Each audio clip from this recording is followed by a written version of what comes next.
क्या आप अब्रॉड जाना चाहते हो एंड क्या आप हेल्थ केयर प्रोफेशनल हो एंड आप OET के संग स्ट्रगल कर रहे हो, तो definitely you are in a right place. Okay, आज myself Dr. Manita Acharya and I'm here to explain you about the basic step of OET. ठीक है, आज हम जनरल डिस्कशन कर रहे हैं OET से रिगार्डिंग.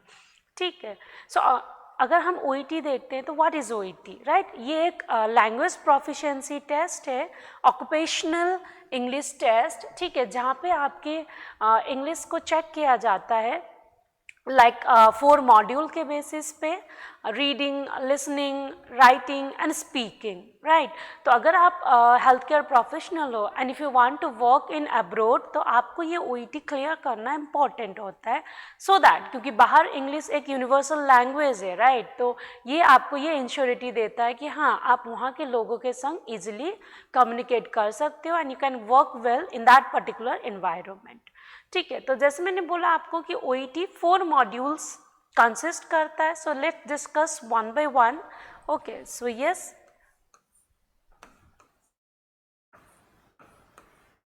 सो पहला मॉड्यूल होता है रीडिंग. ठीक है, next listening, next writing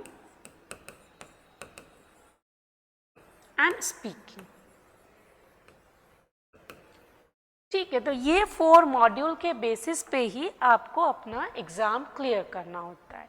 so आज हम जो फोकस करेंगे वो फोकस करेंगे रीडिंग के ऊपर, राइट? कि रीडिंग मॉड्यूल क्या होता है, क्या फॉर्मेट है रीडिंग का, क्या क्या चीज़ हमें ध्यान देनी है, राइट? हम कैसे इसको इम्प्रूव कर सकते हैं.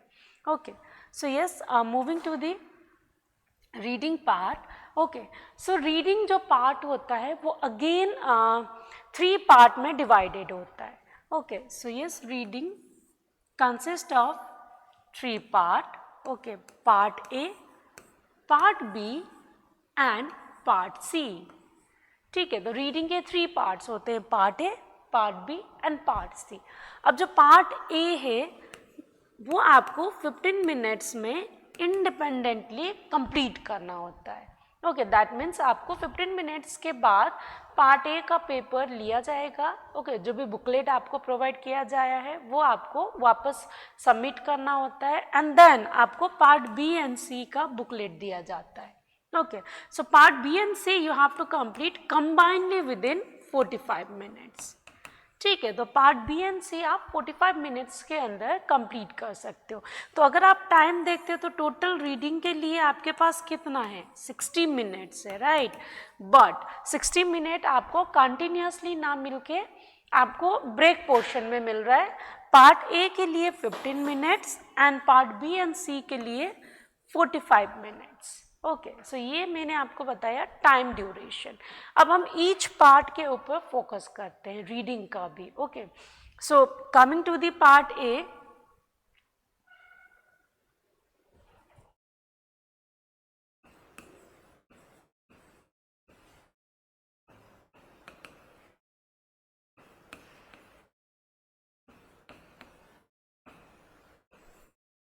ठीक है, तो जो पार्ट ए होता है इसको हम बोलते हैं क्विक रीडिंग टास्क. ओके, इसमें हम क्विक रीडिंग टास्क क्यों बोलते हैं? ओके, बिकॉज यहाँ पे आपको क्विकली अपने आइज़ को मूव करना है in order to get the general overview. ठीक है, आपको एक जनरल ओवरव्यू लेना है, ना कि each and every line read करना है, ईच एंड एवरी वर्ड का आपको मीनिंग लर्न करनी है, राइट? सो इसलिए इसको हम बोलते हैं quick reading task. Okay, and it consist of 20 question. ठीक है, तो ऑल टुगेदर आपको पार्ट ए में कितने क्वेश्चन होते हैं, 20 क्वेश्चन होते हैं and you have to solve this 20 question within 15 minutes of time period. ठीक है, अब ये जो 20 क्वेश्चन होगा, ओके, ये जो 20 क्वेश्चन होगा अगेन ये डिवाइडेड होता है 1 to 7 question, 8 to 13 question and 14 to 20 question. Okay, so जो 1 to 7 क्वेश्चन होता है that will be your matching information type.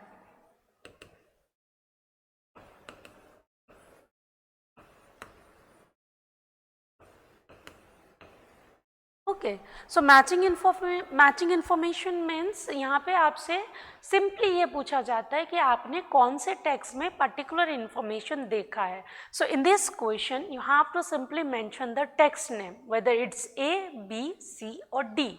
ठीक है, नेक्स्ट हम मूव करते हैं A to 13. So A to 13 question होता है आपका short answer type. Fine, so your answer could be in number, your answer could be in phrases. Okay, so 14 to 20 होता है आपका fill in the gap. ठीक है, तो fill in the gaps आप काफ़ी अवेयर हो, राइट. हम बचपन से करते हुए आते हैं fill in the blanks, जहाँ पे anywhere gap होता है and you have to fill that gap with the information provided in the text. Fine, तो ये हुआ हमारा format. And आपके पास पार्ट A में 4 टेक्स्ट होते हैं. ठीक है, छोटे छोटे टेक्स्ट होते हैं 4, that is A, B, C और D. ठीक है, तो इन टेक्स्ट में से ही आपको ये 20 क्वेश्चन पूछा जाता है. ओके, सो यस, जो सिंगल हेल्थ केयर टॉपिक होता है, okay, single health care topic उसको डिवाइड किया जाता है 4 यस, सिंगल टॉपिक को डिवाइड किया जाता है 4 टेक्स्ट में. Okay, A, B, C, D. अब इन्हीं 4 टेक्स्ट में से आपके पास 20 क्वेश्चन होता है. जैसे आप कोई भी डिजीज कंडीशन पढ़ते हो तो आपके पास एक कंडीशन होता है, राइट. फॉर एग्जांपल आप पेप्टिक अल्सर पढ़ते हो तो पेप्टिक अल्सर को हम definition, sign and symptoms, causes, management इस तरीके से डिवाइड करते हैं. So likewise in this case also आपके पास एक मेन हेडिंग होता है, मेन टॉपिक होता है, एंड वो टॉपिक को 4 सब हेडिंग या 4 डिवाइडेशन में डिवाइड किया जाता है. Okay, so yes, this is all about the format, right. जैसे कि आपके पास 4 टेक्स्ट है. Okay, A, B, C, D आपके पास 20 क्वेश्चन है. 1 to 7 matching information type, 8 to 13 आपके short answer type and 14 to 20 आपके fill in the blanks. Okay, अब हम आते हैं अप्रोचेस के ऊपर. फॉर्मेट तो हमने जान लिया कि हाँ ये इतने क्वेश्चन आते हैं एंड इतना टाइम आपको स्पेंड करना है, राइट. ये आपको 15 मिनट्स में कंप्लीट करना है, जैसे मैं ऑलरेडी आपको स्टार्टिंग में बता चुकी हूँ पार्ट A. ओके, सो अब इसके बाद हम आते हैं अप्रोचेस के ऊपर. ठीक है, कि हमें कैसे अप्रोच करना है पार्ट A को. ठीक है, तो अप्रोचेस के लिए हमारे पास 2 मैकेनिज्म होते हैं या 2 अप्रोचेस होता है. ओके, पहला होता है स्कीमिंग. ओके, एंड दूसरा होता है स्कैनिंग. ठीक है, तो ज़्यादातर स्टूडेंट को कन्फ्यूजन रहती है कि हाँ स्कीमिंग एंड स्कैनिंग क्या है, सेम है. But skimming and scanning same नहीं है, although both plays an important role while solving your part A, but both are different mechanism, right. तो इसलिए दोनों सेम नहीं है. ओके, तो हम आते हैं अब स्कीमिंग के ऊपर. ठीक है, कि स्कीमिंग क्या है.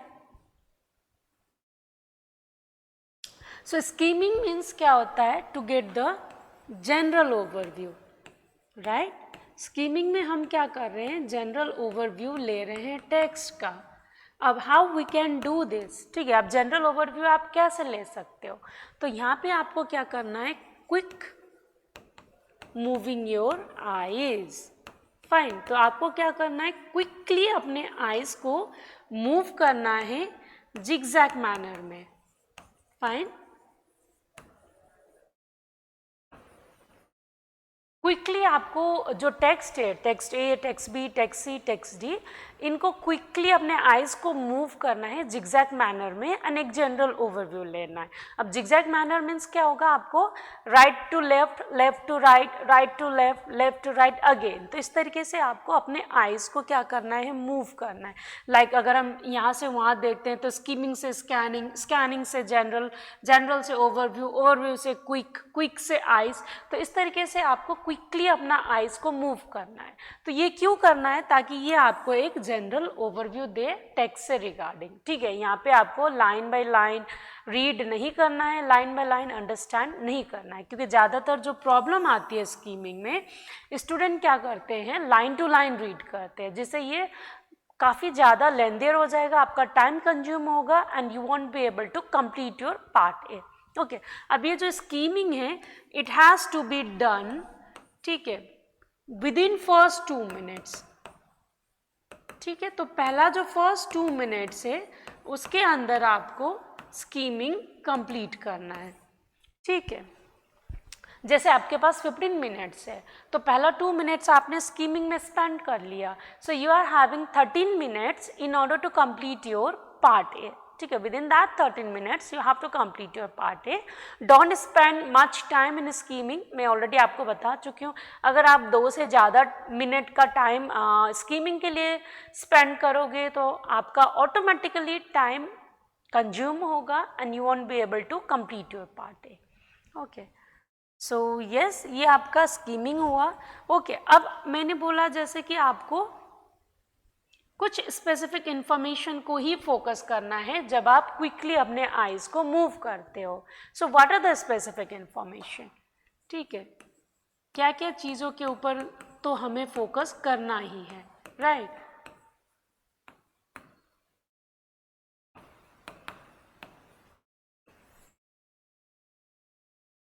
यस, अब स्पेसिफिक इंफॉर्मेशन में अगर हम देखते हैं तो name, right? So any specific name, whether it's a name of person, ठीक है, प्लेस, या कोई भी स्टडी का नेम हो, ठीक है, कोई ऑर्गेनाइजेशन का नेम हो, any name, right, any specific name that will be your specific information. ठीक है, पहला तो आपको इस चीज़ के ऊपर ध्यान देना स्कीमिंग करते वक्त, जहाँ पे भी आपको एक स्पेसिफिक नेम दिखता है वो आपका स्पेसिफिक इंफॉर्मेशन होगा। ओके, दूसरा हम ले सकते हैं नंबर्स। ठीक है, नंबर्स ऑलवेज स्पेसिफिक इंफॉर्मेशन होता है, तो कहीं पे भी आपको न्यूमेरिकल वैल्यू दिख रहा है किसी भी टेक्स्ट में तो focus on that information because that will be your specific information. ठीक है, थर्ड हम देखते हैं एब्रिविएशन।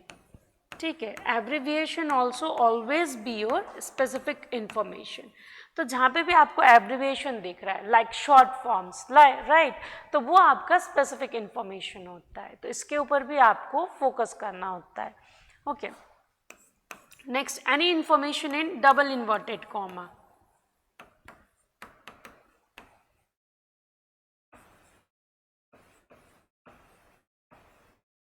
ठीक है, तो कोई भी इंफॉर्मेशन अगर आपको डबल इन्वर्टेड कॉमा में दे रखा है तो वो भी आपका स्पेसिफिक इंफॉर्मेशन होता है, so you should focus on that information. तो ये कुछ हमारा स्पेसिफिक इंफॉर्मेशन है जिसके ऊपर आप फोकस कर सकते हो व्हाइल डूइंग द स्कीमिंग। ठीक है, अब इससे आपको क्या हेल्प होता है? ठीक है, तो जो आप एक जनरल ओवरव्यू लेते हो ये क्या करेगा, आपको एक मेंटल मैप क्रिएट करने में हेल्प करेगा।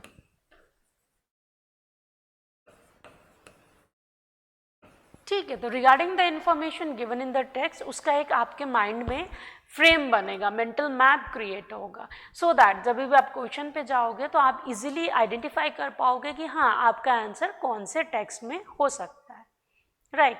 सो this is all about the skimming. Okay, हमने 2 अप्रोचेस देखा था, स्कीमिंग एंड स्कैनिंग। तो till now we are discussing about the skimming. अब हमारा जो सेकेंड अप्रोचेस है that is scanning. Okay, so second हम आते हैं स्कैनिंग के ऊपर।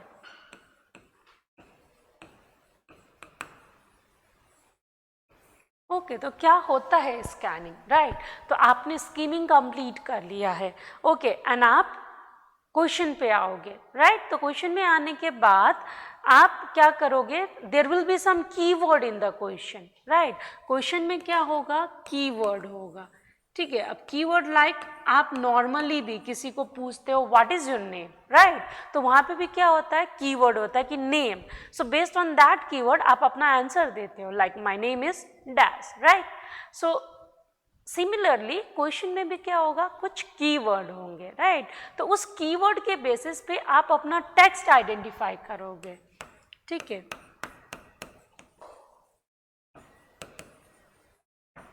लाइक आपका आंसर कौन से टेक्स्ट में हो सकता है, माइट बी ए, बी, सी और डी। ठीक है, तो आपने ये आइडेंटिफाई कर लिया कि आपका आंसर टेक्स्ट बी में है।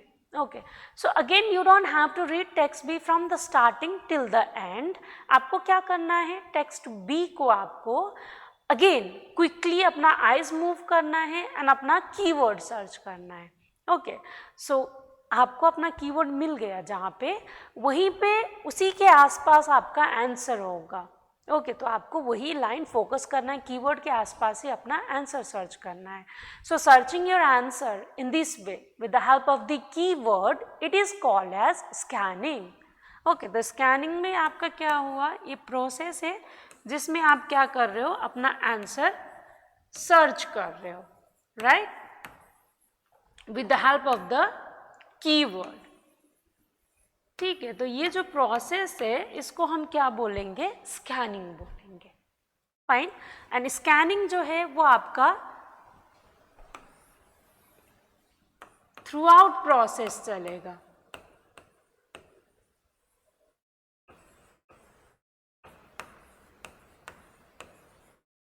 ठीक है, थ्रू आउट प्रोसेस क्यों चलेगा, क्योंकि आपको ईच क्वेश्चन के बाद स्कैन करना है, right, in order to get your answer. तो जब तक आपका 20 क्वेश्चन सॉल्व नहीं हो जाता तब तक आपका स्कैनिंग कंटिन्यूसली चलेगा. वेयर एज स्कीमिंग आपका फर्स्ट 2 मिनट्स में कंप्लीट हो जाता है. So that is why skimming and scanning दोनों ही डिफरेंट मैकेनिज्म है, but yes both plays an important role in part A.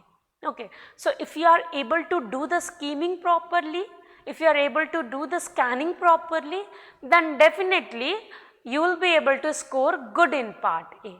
ठीक है, अगर पार्ट ए में आप स्कीम और स्कैन प्रॉपरली कर पा रहे हो तो डेफिनेटली आप क्या कर सकते हो, अच्छा स्कोर कर सकते हो out of 20, right.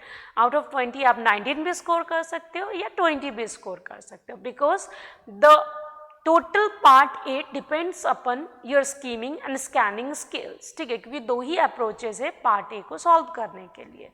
So yes, आप प्रैक्टिस करते वक्त इस चीज़ के ध्यान देना आप कि कैसे हमें स्कीम करना है, जैसे मैंने अभी आपको बताया कुछ स्पेसिफिक इन्फॉर्मेशन, राइट, एंड कैसे हमें स्कैन करना है. तो डेफिनेटली आपका जो भी प्रॉब्लम है पार्ट ए से रिगार्डिंग वो सॉल्व होगा. ओके, एंड पार्ट ए में अगेन एक आपको कुछ क्वेश्चन मिलते हैं पैराफ्रेजिंग या फिर सिनोनियम्स वाले. ओके, जिसमें मेजॉरिटी ऑफ स्टूडेंट स्टक होते हैं. ओके, तो इससे रिगार्डिंग जो इन्फॉर्मेशन है वो मैं आपको नेक्स्ट वीडियो में बताऊंगी. ओके, जिसमें हम कुछ पैराफ्रेजिंग या सिनोनियम्स बेस्ड क्वेश्चन को कैसे सॉल्व करना है एंड कैसे हम टाइम मैनेजमेंट कर सकते हैं पार्ट ए के लिए, बिकॉज पार्ट ए का टाइम मैनेजमेंट एक चैलेंजिंग टास्क होता है ईच एंड एवरी स्टूडेंट के लिए. ओके, तो ये हम नेक्स्ट वीडियो में डिस्कस करते हैं. सो आई होप आप लोगों के लिए आज का वीडियो बेनिफिशियल रहा होगा. ओके, तो अगर आपको अच्छा लगा है वीडियो एंड अगर आप चाहते हो कि फ्यूचर में भी मैं ओईटी से रिगार्डिंग ऐसे ही बेसिक इन्फॉर्मेशन आप लोगों के संग लेती हुई आऊँ, सो इसके लिए लाइक करिए, शेयर करिए and do subscribe my channel. Okay, मिलते हैं नेक्स्ट वीडियो में. Bye bye, thank you.